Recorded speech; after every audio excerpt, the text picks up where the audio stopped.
nih lagi viral orang beli, kita ikut-ikutan beli. Pak, sebelum mereka tanya, saya mau tanya dulu nih Pak. Ya, tadi kan Bapak bilang, jangan bermain jangka pendek, jangan bermain trading. Tapi kan ada orang juga berprinsip bahwa investasi saham itu long term juga ada short term. Seperti itu gimana Pak? Kalau untuk pendapat Pak Loh sendiri?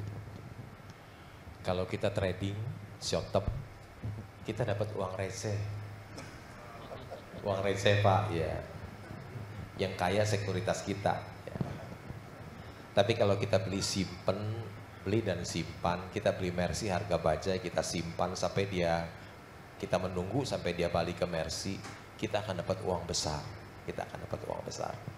Saya nggak mau uang receh, saya mau aja dapat uang besar.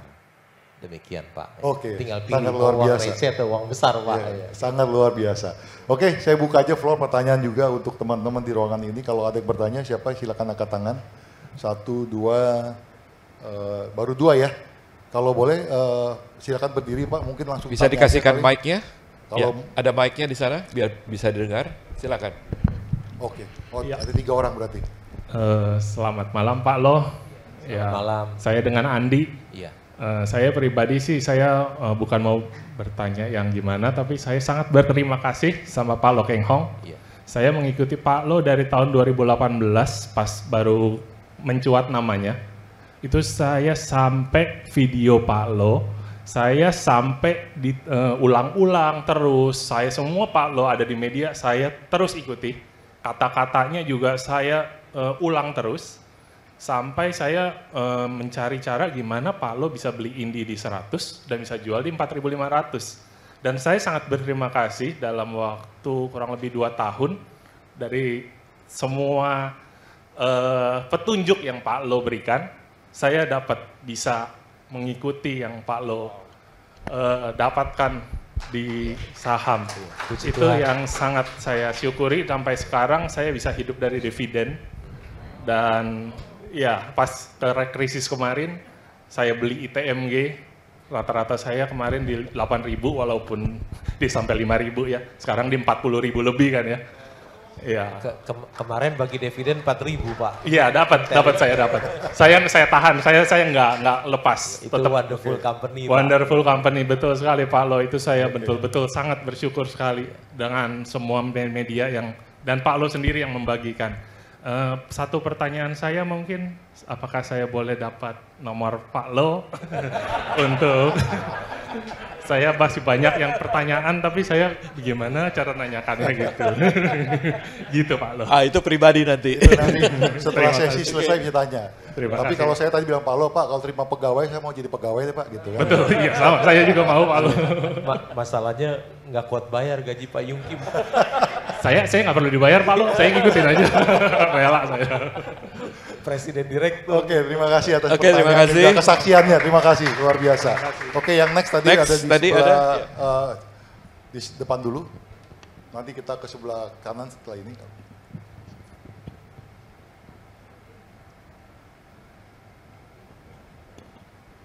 Tes. Oke. Shalom. Shalom. Ya, shalom.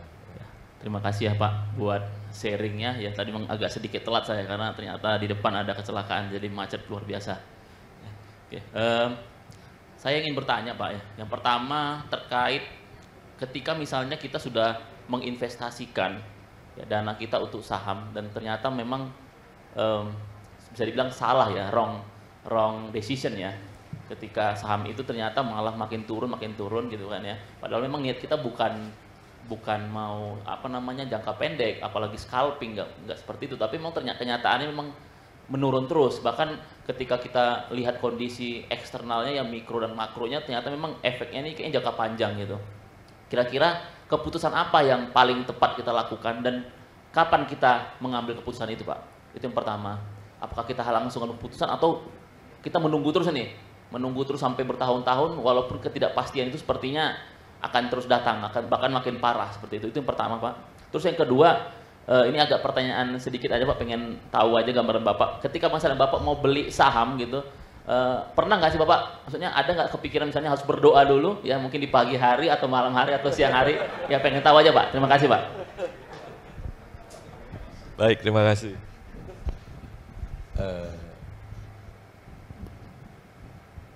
tadi Bapak beli sahamnya yang seperti apa, nggak tahu juga. Kalau Bapak belinya saham bagus dan murah, ya harus disimpan.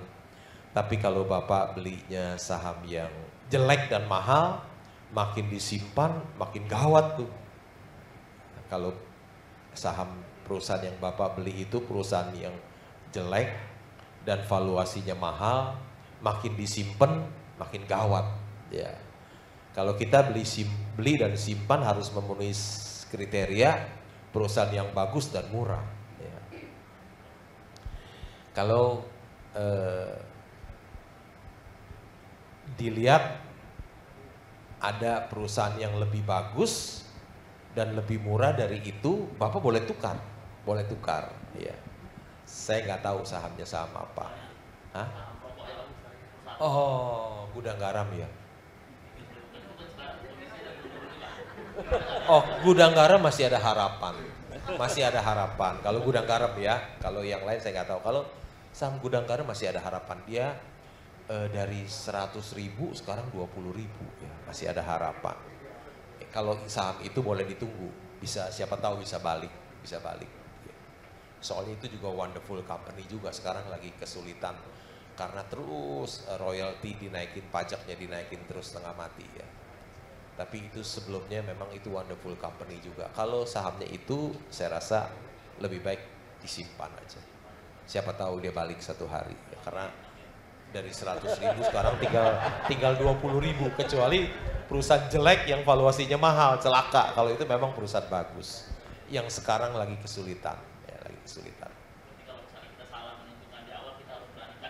Oh ya, kalau kita beli saham yang perusahaan yang jelek dan mahal harus di-cut ya. Tapi kan saya udah sangat selektif, jadi selalu beli dapatnya yang bagus dan murah Pak ya.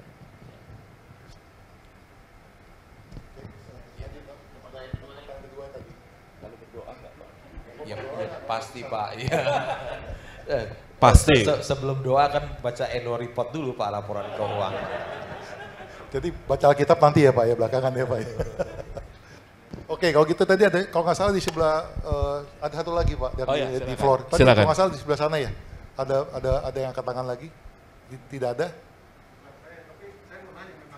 Oke, silakan Pak, nggak apa-apa. Jadi ini agak silau, jadi susah lihat orangnya. Shalom Pak, oke. Ya, shalom. Kita dari Bandung Pak. Oh iya.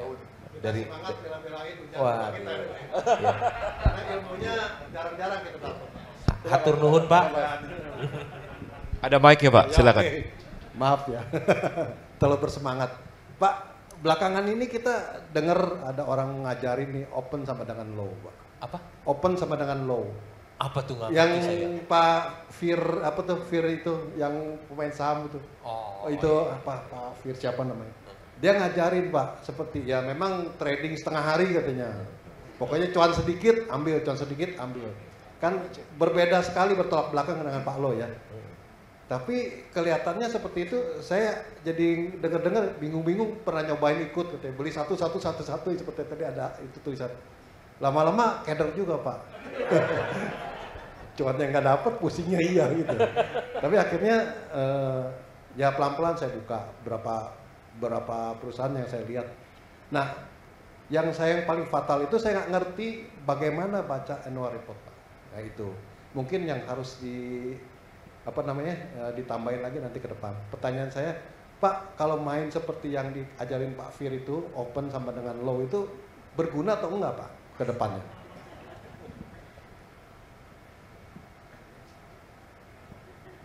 Pak, lebih baik ikut orang yang sudah punya uang 100 miliar dolar. Ayo. Benar itu.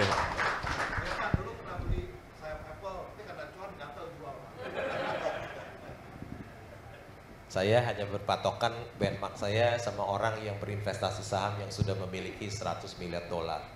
Ya, nggak mau ikut yang lain saya. Baik, kita akan lihat di layar tayangan dari teman-teman yang ikut Zoom pertanyaannya di sini. Saya bacakan dari dulu Pak. Dari pendeta Gareth Sarapi, I never invest in anything that I don't understand. Saya nggak ngerti nih Gareth Sarapi.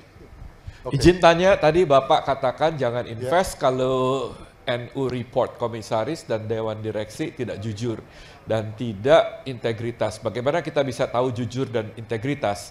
Pertanyaan kedua, saat kapan kita bisa beli indikatornya? Apa kalau suatu saham harganya sedang anjlok dan jarang peminatnya? Terima kasih Pak Loh. Jadi ini bicara mengenai komisaris dan Dewan Direksi yang tidak jujur, bagaimana tahunya Pak? Iya. Bisa dari koran, ya koran juga bisa yang kita baca berita-berita dari koran. Bisa juga kita lihat dari laporan keuangannya. Bisa misalnya ada transaksi afiliasi, ya, transaksi. Biasanya kalau transaksi afiliasi itu merugikan pemegang saham minoritas. Ya. Di laporan keuangan banyak transaksi afiliasi tidak. Sebetulnya banyak caranya. Yang pertama, pesaingnya pasti tahu. Pesaing dari perusahaan itu pasti tahu. Pesaing dia itu siapa sebetulnya. Kedua, suppliernya juga tahu perusahaan itu seperti apa. Ketiga, karyawannya pun mungkin tahu bosnya seperti apa. Jadi banyak sih caranya, tapi saya biasanya suka lihat dari transaksi afiliasi. Kalau ada transaksi afiliasi di satu perusahaan, saya biasanya nggak mau beli lagi. Ya, saya nggak mau beli lagi. Dan kelihatan juga kalau perusahaan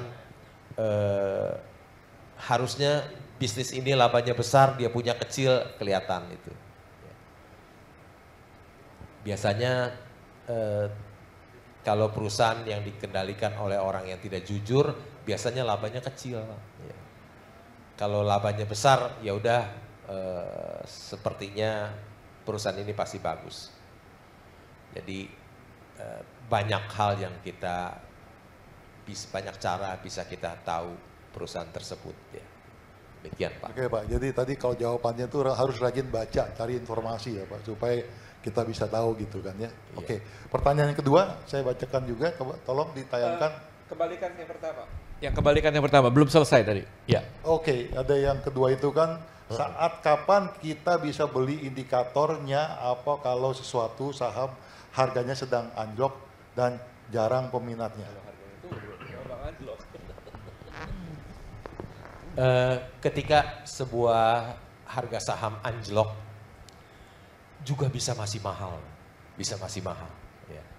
Ada satu perusahaan, harga sahamnya sudah turun 90%, saya tetap tidak beli, ya, karena valuasinya masih mahal.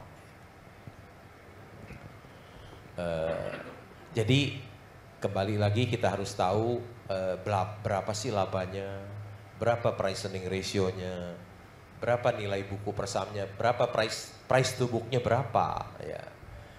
Berapa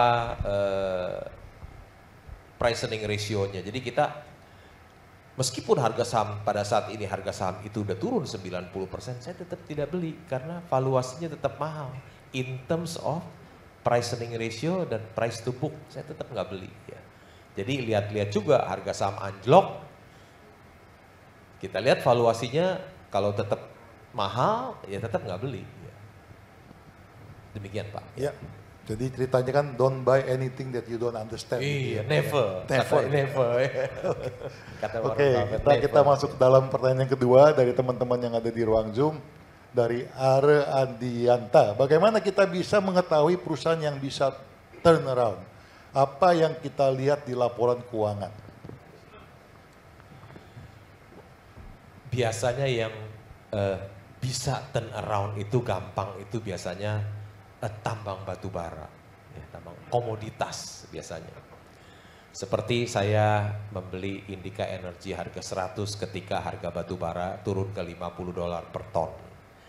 Tentu komoditas itu kalau lagi rendah, dia pasti akan segera naik. Ya. Saya udah tahu nih kalau komoditas dia beli harga batu bara lagi $50,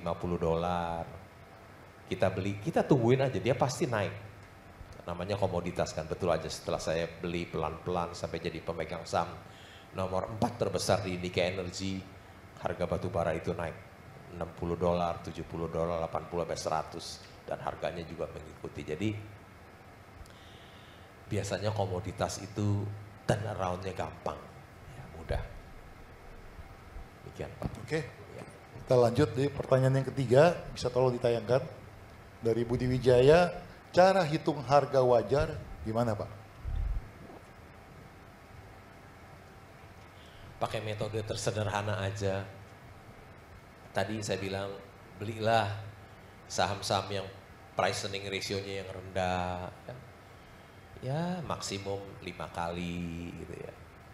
Tambang-tambang batu bara banyak loh yang PI-nya 2 kali, 3 kali sekarang ya.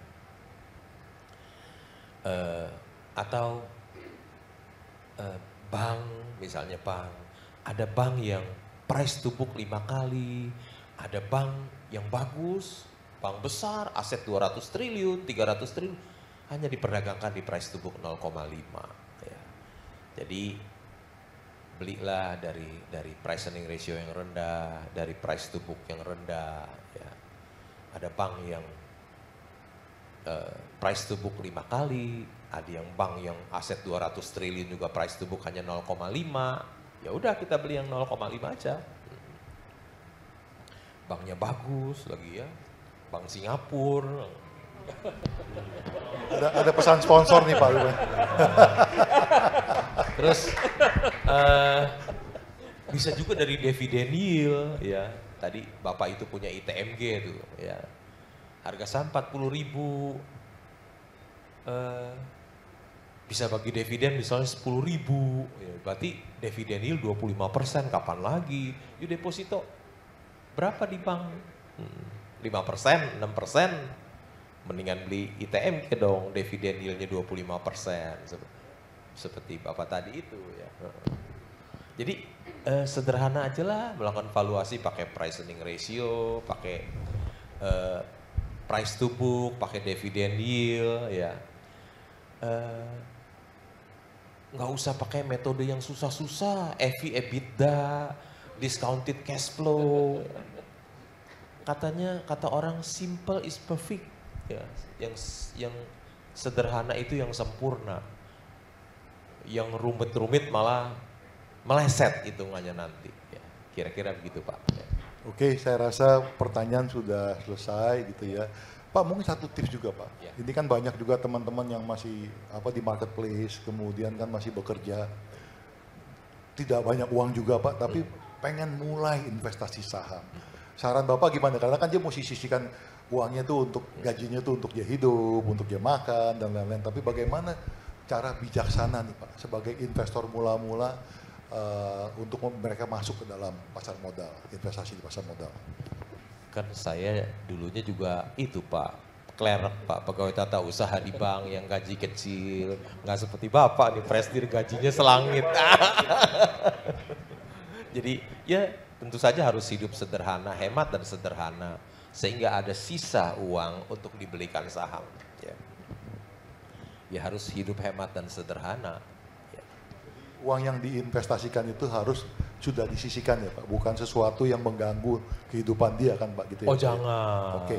Jadi karena kan tadi Bapak bilang Apple Warren Buffett untung 1,7 triliun, orang lihatnya Bukan untung 1.700 triliun. Iya, Orang nganggur, orang Pak. kan lihat ujungnya aja Pak. Iya. Tapi prosesnya berapa lama dia simpan saham itu kan mereka nggak tahu gitu. Jadi memang mungkin kalau bisa ditambahkan mungkin ya, teman-teman jangan ikut-ikutan arus, tapi belajar mengerti dan sisihkan step by step gitu ya Pak ya, kira-kira gitu ya. Sedikit Oke, demi sedikit. saya rasa ini bisa menjadi berkat bagi teman-teman. Oh ada pertanyaan lagi Pak, teman dari bank juga nih Pak satu ini. Oke silakan, kalau nggak ada mic langsung aja kita bisa dengar. Saya mau melanjutkan dari pertanyaan Bapak tadi. Kan maksudnya saya juga termasuk yang masih pemula. Nah, mungkin kalau dari nyisihin uang kita mungkin bisa Pak. Tapi lebih ke arah gimana ngontrol emosi dan mental kita Pak. Yang kalau banyakan dari ada beberapa misalnya kayak saya better ya udah kita nyari pekerjaan tambahan supaya untuk menambah pundi-pundi gitu dibandingkan kita investasi gitu sih Pak. Jadi mental ngontrol, maksudnya saya pernah di posisi di mana ketika saat teduh kepikiran aduh saham saya naik gak ya, saham naik gak, meskipun sahamnya bagus ya Pak, maksudnya blue chip ya, tapi perasaan itu kan pasti ada. Nah saya mau tanya sih, mau minta sharing dari Bapak, bagaimana ketika pertama kali Bapak investasi, bagaimana cara ngontrol emosi, mentalnya, pola pikirnya tuh bagaimana untuk supaya kita berani melanjutkan investasi, seperti itu sih Pak. Biasanya kalau kita nggak bisa mengontrol emosi kita, biasanya kita tidak tahu apa yang kita beli. Sehingga kita nggak bisa mengontrol emosi kita tidak tahu saham apa itu yang kita beli. Tapi kalau kita tahu apa yang kita beli, kita tahu ini saham perusahaan yang bagus dan murah, kita tahu setelah kita membaca annual report, tentu kita tenang aja, kita tenang, nggak mungkin emosi kita jadi terganggu, kita tenang saja karena kita tahu apa yang kita beli ini Mercy yang kita beli di harga bajai. Ya. Kenapa kita nggak bisa mengontrol emosi kita? Karena kita tidak tahu apa yang kita beli. Kita beli kucing dalam karung. Mau supaya tenang, jangan pernah membeli saham sebelum membaca annual report. Ya. Jangan pernah membeli saham suatu perusahaan sebelum membaca annual report. Supaya hati ini tenang, karena kita tahu apa yang kita beli. Demikian jawaban saya. Oke, saya rasa kita bisa conclude ya Pak acara talk show hari ini ya. Saya kira demikian ya. Ada satu hal juga yang mungkin saya ingin tambahkan. Saya bertemu dengan Pak Lo dan kemudian pada waktu itu dia berkata begini, dia akan pergi ke BEJ. Saya bertanya, Pak, sudah ada kendaraan? Dia bilang kendaraan saya banyak kok.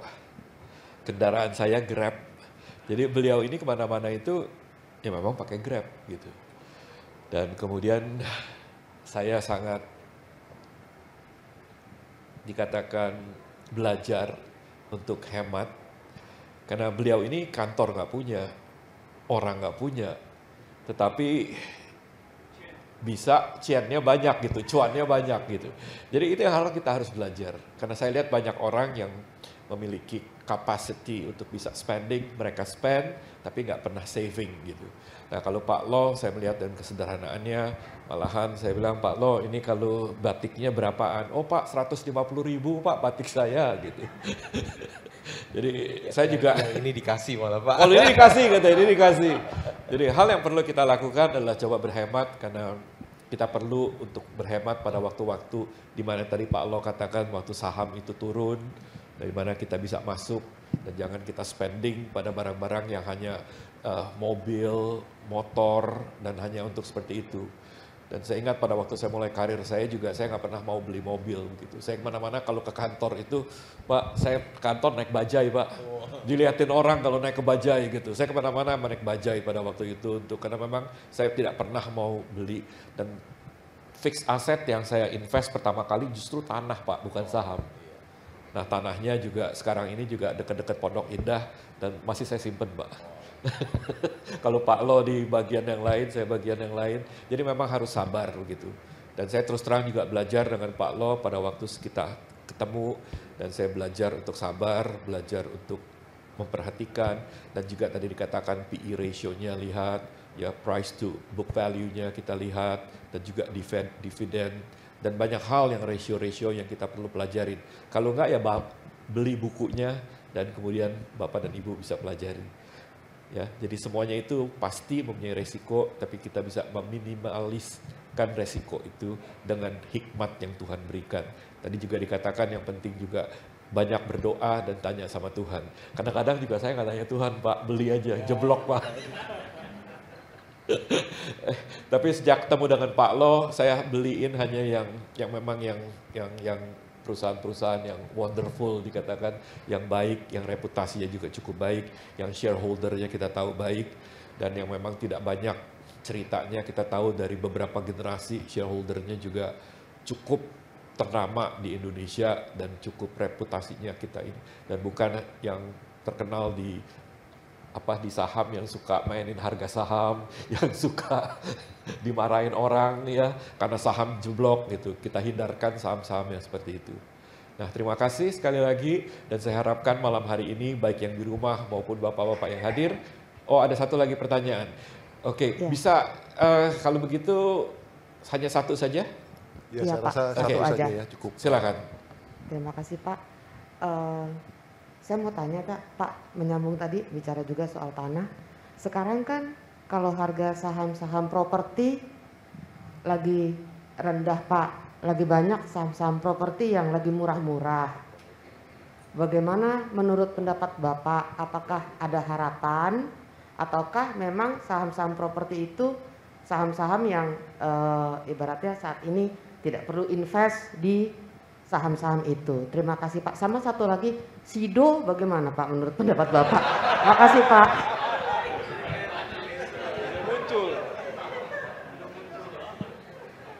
Saham-saham properti memang sekarang lagi susah ya, harganya valuasinya murah-murah. Kalau kita beli boleh ya, tapi tentu harus menunggu ya, karena satu hari properti itu juga bisa booming. Kalau booming harga sahamnya akan naik ya, akan naik. Jadi beli untuk tunggu cukup lama ya, mungkin cukup lama sampai dia booming kembali. Saya pun punya saham properti ya.